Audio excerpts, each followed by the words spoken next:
by M.R. James. Chapter 1. Paxton's Story. "Do you want to see a doctor?" Long asked. No, the young man said. I'm afraid." "It's a cold night. Come in and sit down. Don't be afraid. That noise is only the wind in the trees. Please listen to my story. It started on a dark night in Seabra. Do you know Seabra? It's a small English town near the sea. There's a train station near it, and there are some houses and shops. There's one small hotel. The beach is good and long, but the sea is usually very cold.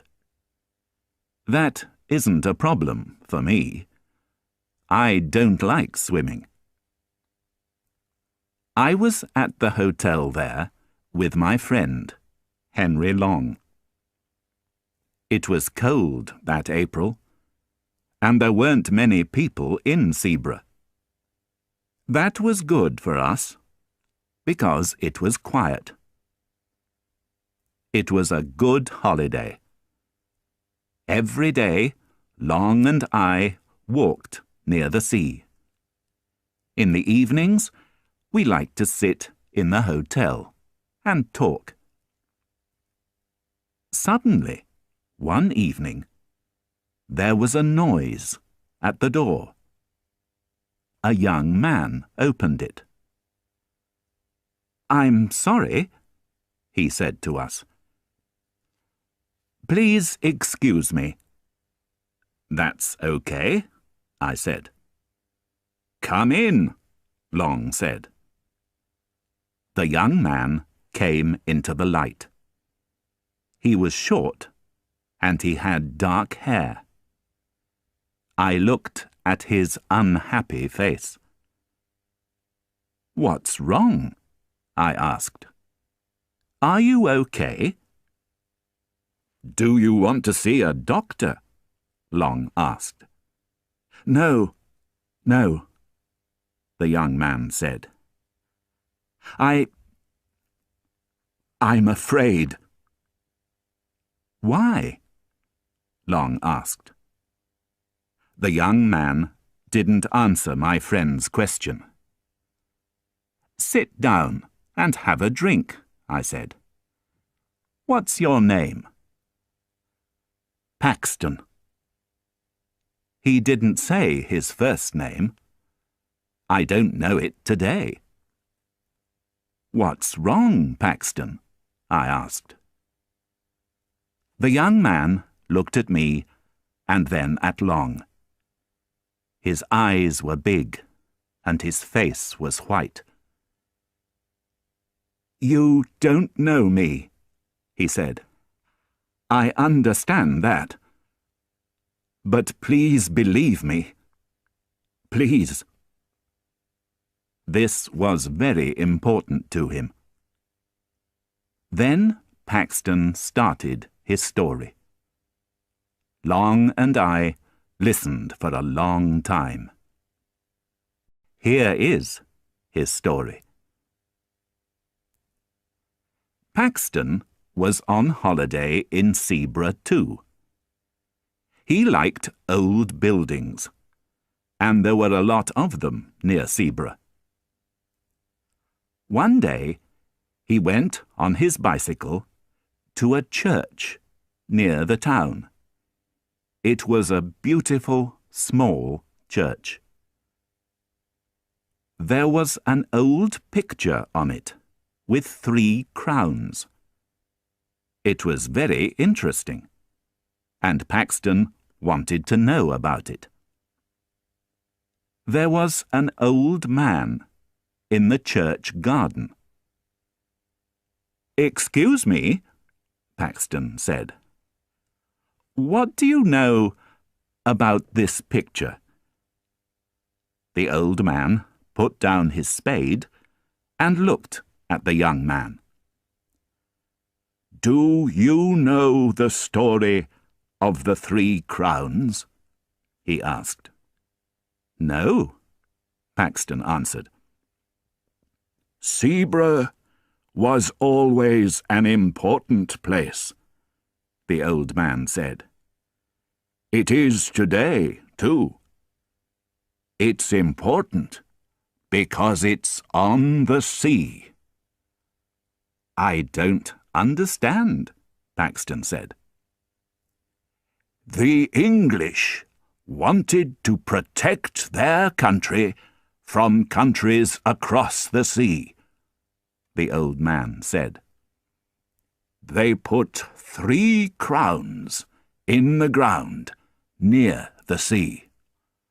One of the crowns was here, near Seabrugh." "But why?" Paxton asked. He didn't understand. What did 3 crowns in the ground do? "The 3 crowns were magic," the old man said. "Their magic protected the country." "Do people believe that?" Paxton asked, with a smile. "Many people here in Seabrugh believe it," the old man answered. "But do you believe it?" Paxton said. The old man looked at the dark sea. His eyes were dark too. He didn't answer Paxton's question. "And where are these crowns now?" Paxton asked. He looked at the water too. There was a boat on the sea.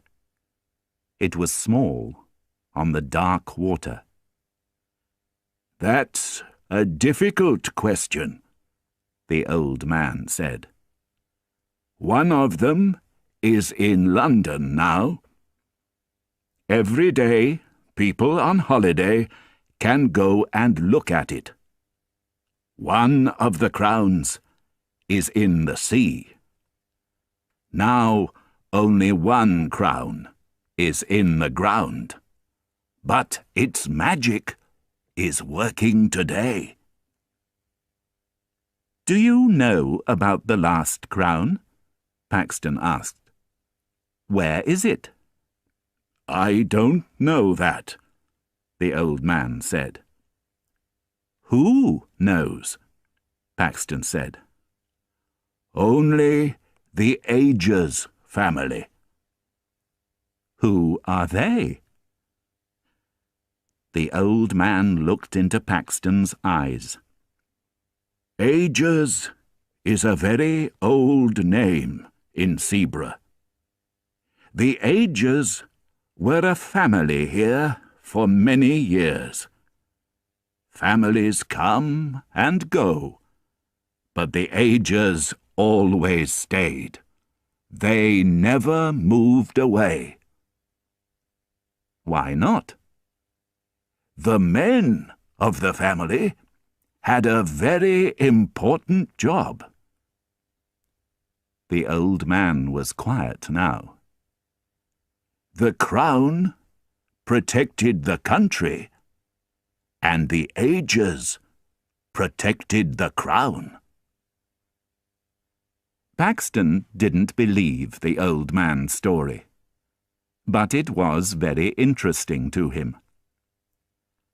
"Where are the Aegers?" he asked. "Can I talk to them?" "The Aegers can't answer any questions about the crown now," the old man said. "William Aegers was the last person in the family. He lived near here, but he isn't talking now." "Why not?" Suddenly, it was very quiet at the church. The old man put his hand on a gravestone. He looked at Paxton's face. His eyes were cold now. "You aren't from Zebra," he said. "Go back to your hotel. Don't think about the crown again." "I'm sorry," Paxton started. "But—" The old man didn't listen. He walked away from Paxton and from the church. "What did I say?" Paxton asked. Only the wind listened to him. Then he looked down at the gravestone. William Ages. This was William Ages's gravestone. The man was dead. Who protected the crown now?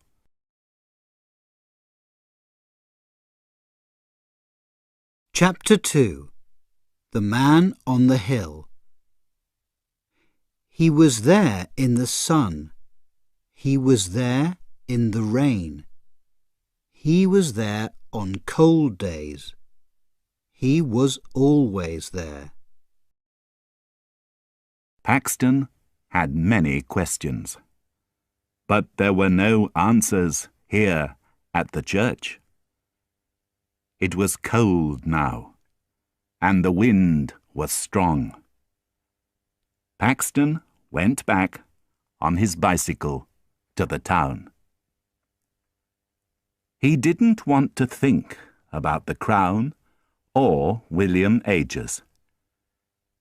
He stopped at a small shop. There were some old books there. Paxton looked at them because he wanted to read in the hotel that evening. Suddenly, he stopped. The book in his hands was old and black. It was a book for church. There was a name and year in the book. Nathaniel Ages, 1754. There were a lot of names and years, but the last name was always the same: Ages. This book was in the Ages family for years and years. It went from father to son, from father to son in the family. Paxton looked at the last name in the book: William Ages. He had William's book in his hands. "Excuse me," Paxton said to the tall, thin woman in the shop. "What do you know about William Ages?" "That isn't a happy story," the woman said. "William Ages is dead. He was young, only 28. And he didn't have a son?" "That's right," the woman answered. "Mr. Ages didn't have a son or a daughter." "Where did he live?" Paxton asked. "I'm an old friend of the family." "He lived in a small house near the sea," the woman said. "Do you want the address?" "Yes, please," Paxton said. He looked for some money in his coat. "And how much is this book?" Paxton went to his bicycle again. Later, he arrived at William Ages's small house near the sea. It was dark and quiet there. Behind the house was a hill. There was a man near the house. "Can I help you?" he asked Paxton. Paxton asked the man about William Ages. "I didn't know him very well," the man said. "William Ages was very quiet." "Did he have friends?" Paxton asked. "No," the man answered. "Ages didn't like people.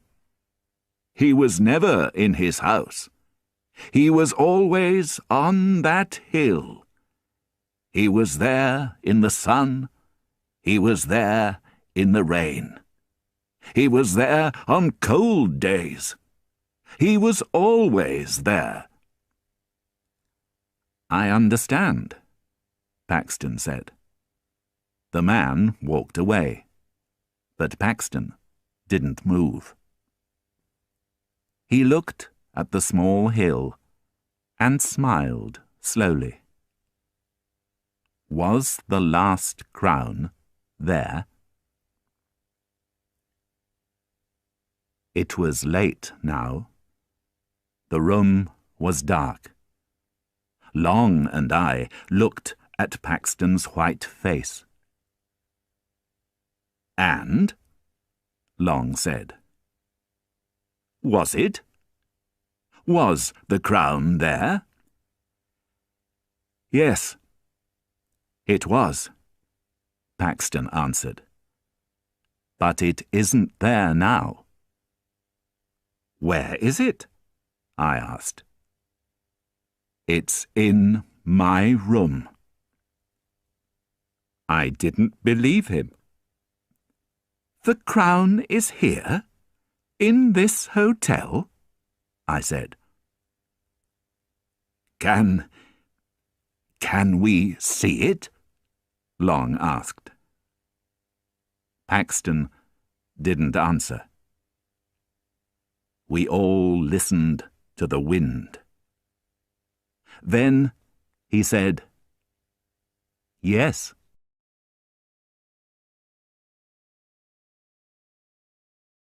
Chapter 3.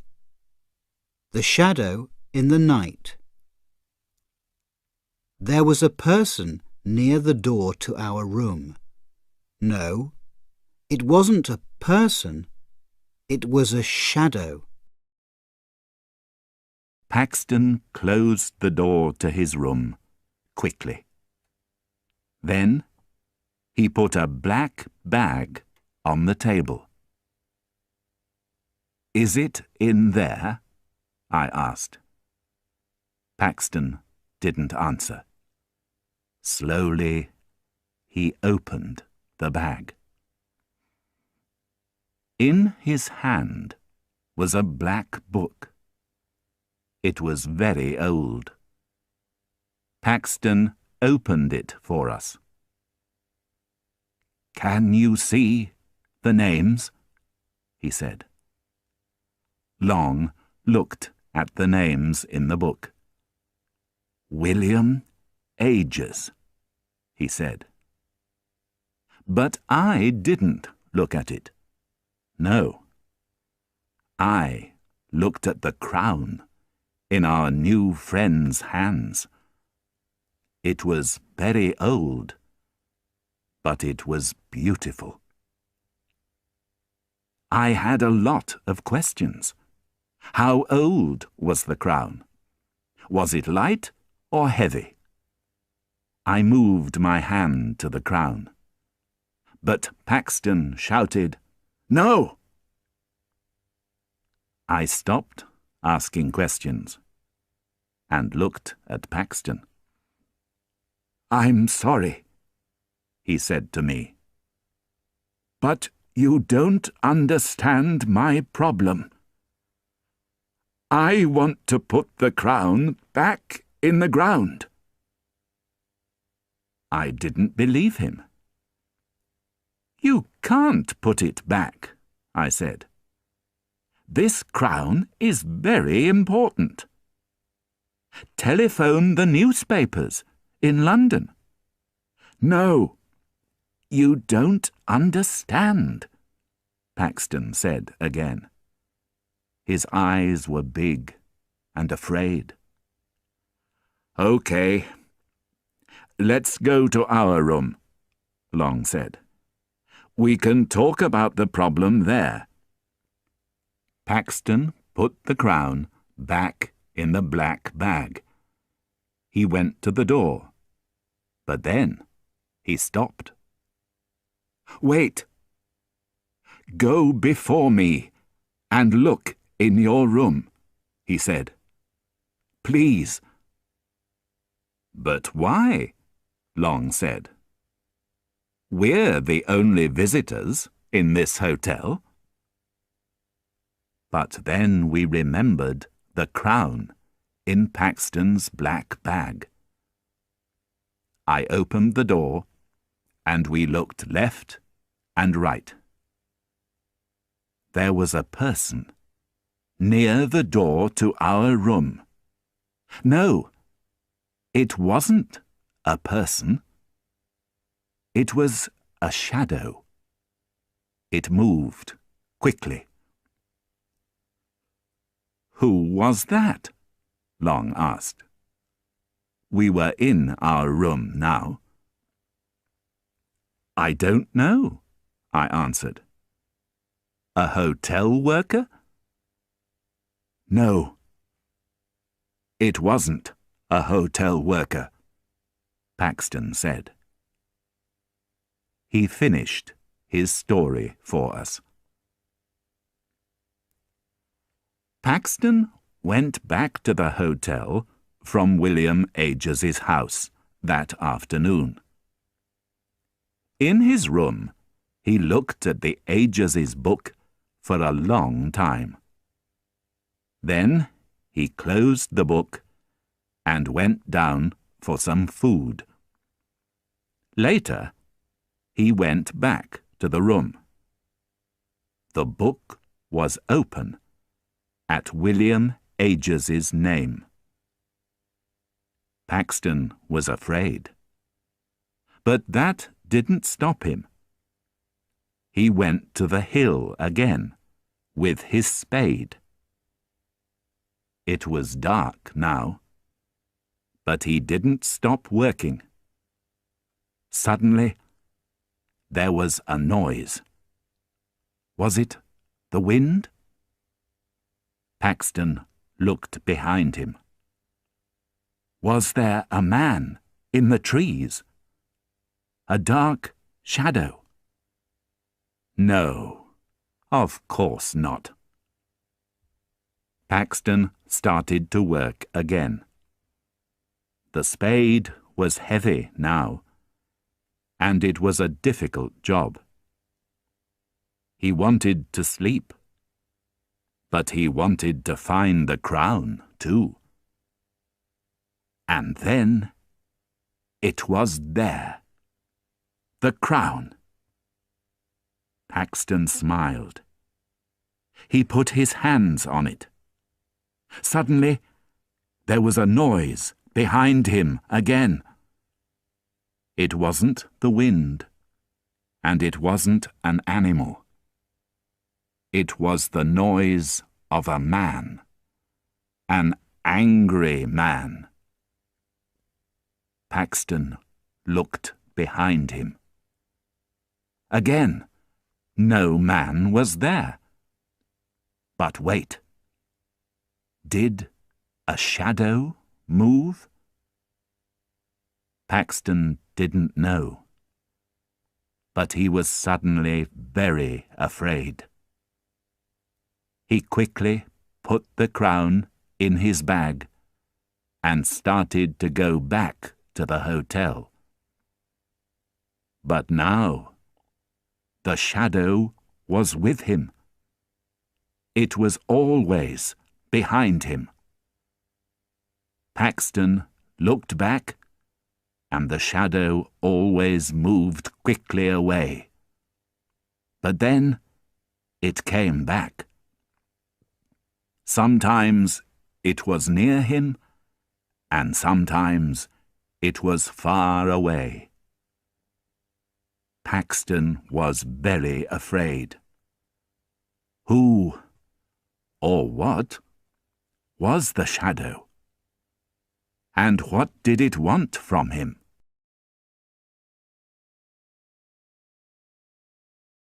Chapter 4. A Cold, Dark Night. I wanted to be far away from this cold, dark place. I wanted to be at home. Paxton stopped. "That's my story," he said. "Do you believe me?" I didn't believe it, but I didn't say that to Paxton. "You believe it," I answered, "and that's the important thing." But then I remembered the shadow near the door to our hotel room. "What can I do now?" Paxton asked. I looked at Long, then at Paxton. "Okay," I said. "We're going to help you. We're going to come with you and put the crown back in its place under the ground. Let's go." Paxton smiled.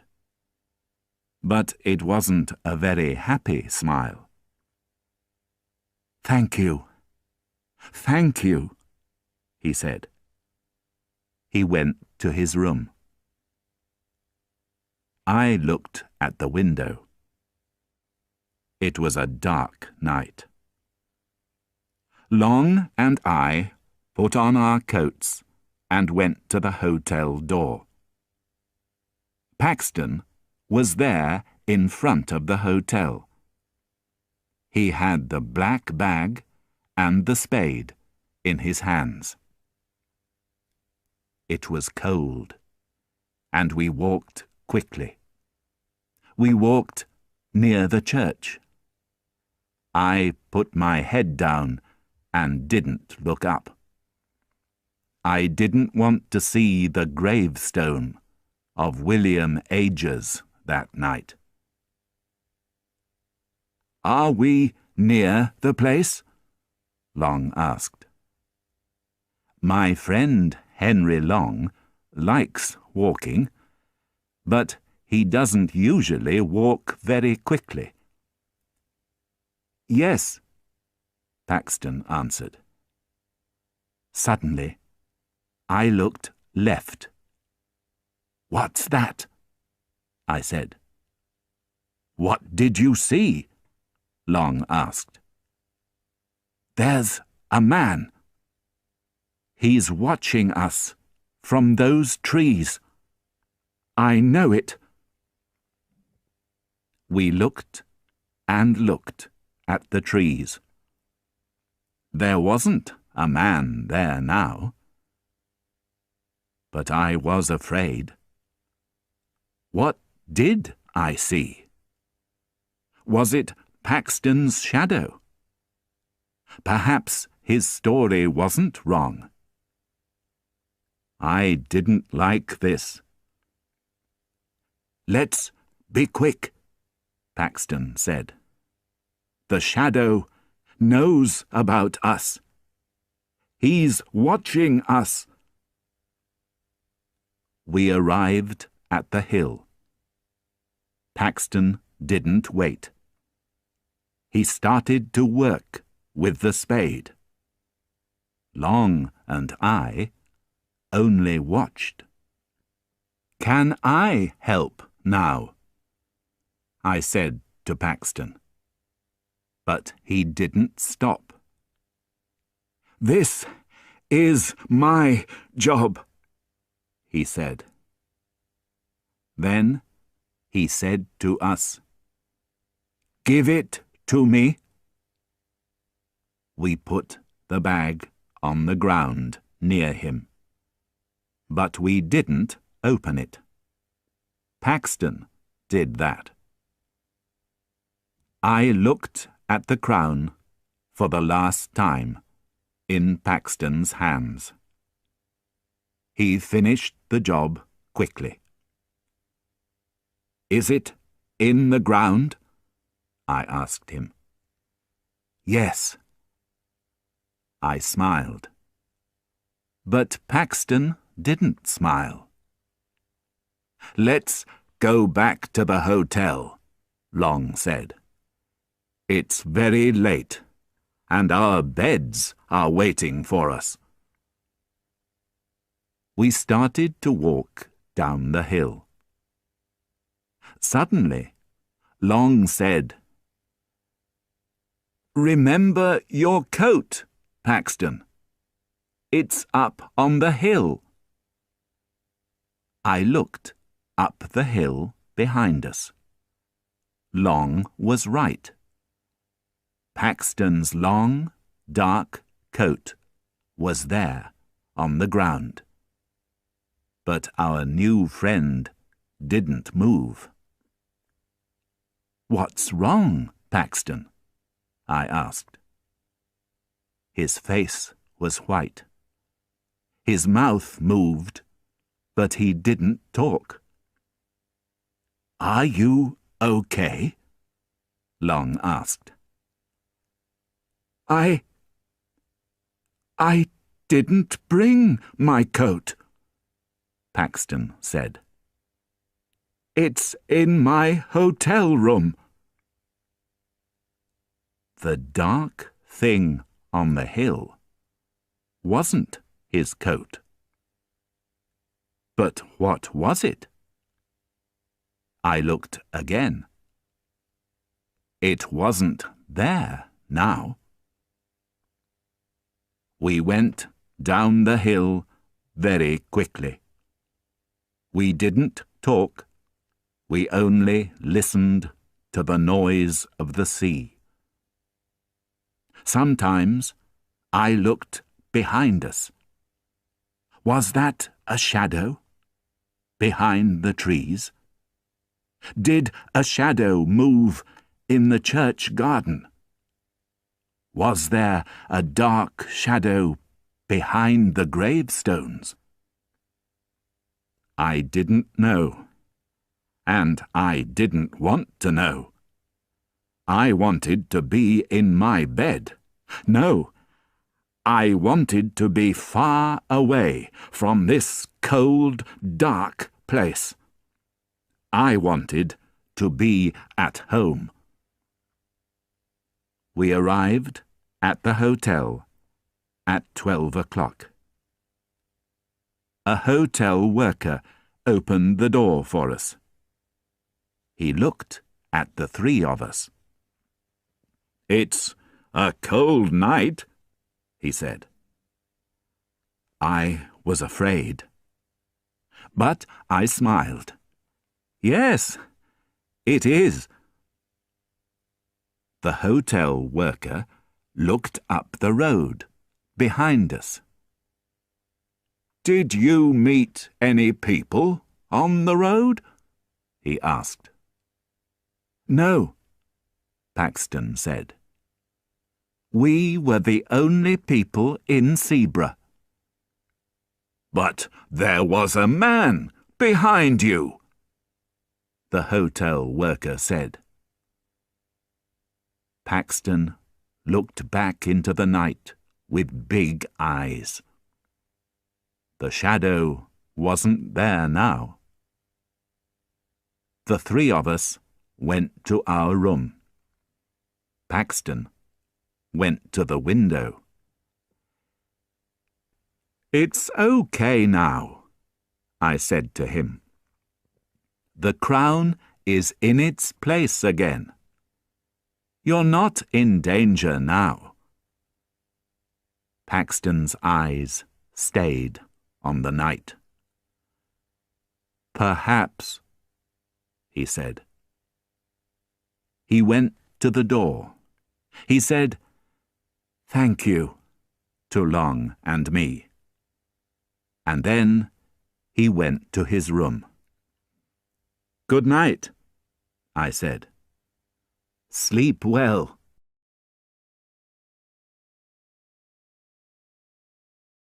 Chapter 5. A long run on the beach. Long and I started to run. It was difficult on the beach, but we didn't stop. I don't know about Paxton, but sleep didn't come to me for a long time that night. And then I didn't sleep well. It was a long, long night. I opened my eyes in the morning and went to the window. The sun's light came into the bedroom. It was late. I looked at the trees. It was a beautiful April day. I washed and went down. Long was in a big chair with his newspaper and some coffee. "Do you want some food?" he asked. "Yes."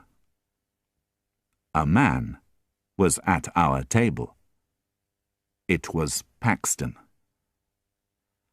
"How are you today?" Long asked. "I'm okay," our friend answered. "Did you sleep well?" I asked. "Yes, thank you. I didn't see the—" He stopped. "There wasn't a problem all night." "Good," I smiled. "Long and I are going for a walk this morning. Please come with us." "No, thank you," Paxton answered. "I want to stay in the hotel this morning.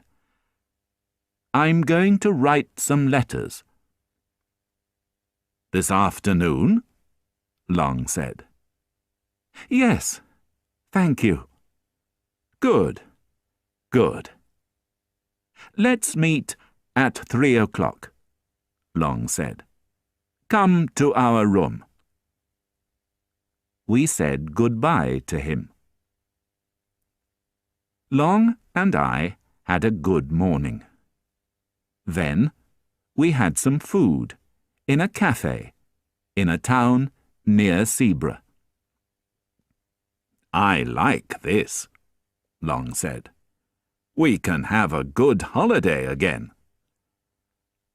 "It's 2:30, I said. "We're meeting Paxton at the hotel at 3 o'clock. Paxton was at the hotel. He had a book in his hands, and there was a smile on his face. "Did you have a good morning, Paxton?" I asked. "Yes, thank you," he said. "I did." Long and I wanted to wash. Paxton waited for us. I went down again quickly.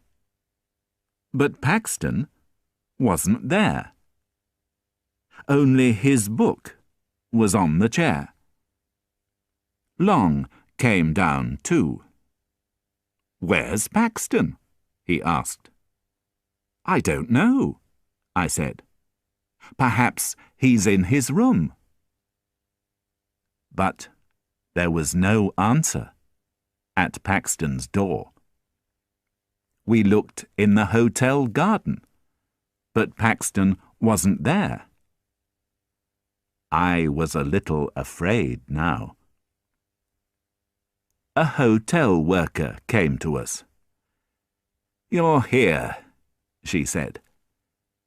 "Yes," I answered. Why did you say that?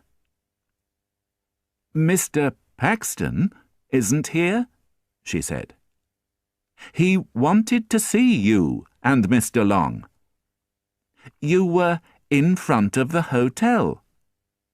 You shouted to him. He said, We didn't shout to him. We were in our room. We didn't shout to Paxton. Who did? I was very afraid now. Paxton, I said. He's in danger. In front of the hotel, we looked for our friend. I can't see him, I shouted. The hotel worker was at the door behind us. He went to the beach, she said. He wanted to see you and Mr. Long. Thank you. Long and I started to run. It was difficult on the beach, but we didn't stop. There! I can see him, Long said. There was a person on the beach, but he was far away. We shouted again and again. Paxton! Come back, Paxton! We're here! But there was a lot of noise from the wind and the sea. Paxton didn't hear us. What's he doing? I don't know. I can't see from here. Look at this, Long, I shouted. There were footprints on the beach from Paxton's shoes. And look at this. This was a footprint too, but it wasn't Paxton's. But what's wrong with it? Long asked. This person didn't have shoes, I said. Was it a person? Long said. Perhaps it was an animal. The footprint was very thin. I didn't answer. A name came into my head. William Agers. But William Agers was dead. Quick! I shouted. We started to run again. Where was Paxton now?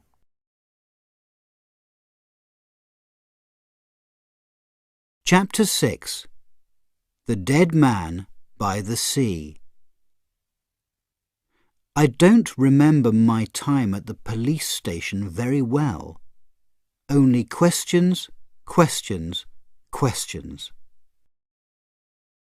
We arrived at a tall, old building on the beach. Long and I started to go up it. Where is he? I asked Long. Long opened his mouth, but he didn't answer. There wasn't time. Suddenly, there was a noise. It was a person. A shout. But where did it come from? Who's that? I shouted. We looked down. No! I shouted. There was a man on the ground. It was our friend Paxton. He didn't move. His dead eyes looked up at us. I looked at the dark sea. Paxton was right, I said. He did it. Who? Long asked. I don't understand. Ages protected the crown. He was dead, but he protected the crown. But how? Long said. I had an answer, but I didn't want to say it. It was magic. Paxton wanted to find us. He went to the old building. He started to run. Suddenly, the shadow was there. But now it wasn't only a shadow. It was William Ages, and he was angry. Paxton looked into those cold, dead eyes. And now Paxton was dead too. What now? I asked. There's a police station in town, Long said. We walked back on the beach. The footprints weren't there now. They were under the cold waters of the sea. I don't remember my time at the police station very well. Only questions, questions, questions. Why were you on the beach? Who was there?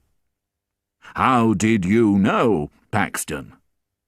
What did you see? Long and I answered all of them. Yes, there was a man on the beach with Paxton. No, we didn't know him. He was very far away.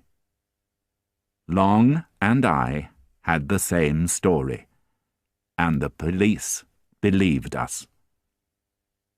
But we didn't talk to them about the crown or about William Ages.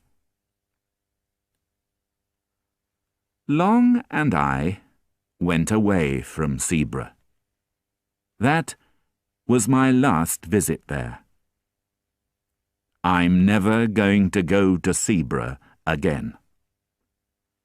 And that's my story. You don't believe me. That's okay. I understand. Before this, I didn't believe stories about magic and dead people. But listen to this, please. Don't go to the small town of Zebra. The little church near the sea is beautiful, but don't go near it. Don't walk up the hill near the sea, and don't look for the last crown. Why? Because a person in Zebra is watching and waiting. He's dead, but that doesn't stop him. He has a job. The crown protects England, and he protects the crown. He is always going to protect the crown. And me? I'm at home again. I see my friend Long sometimes, but we never talk about our holiday in Zebra. I do my job every day, and I'm happy. But at night, I don't sleep very well. In my bedroom, in the dark, I close my eyes and listen to the wind. I see a cold, dark sea. And under a hill, the last crown sits and waits.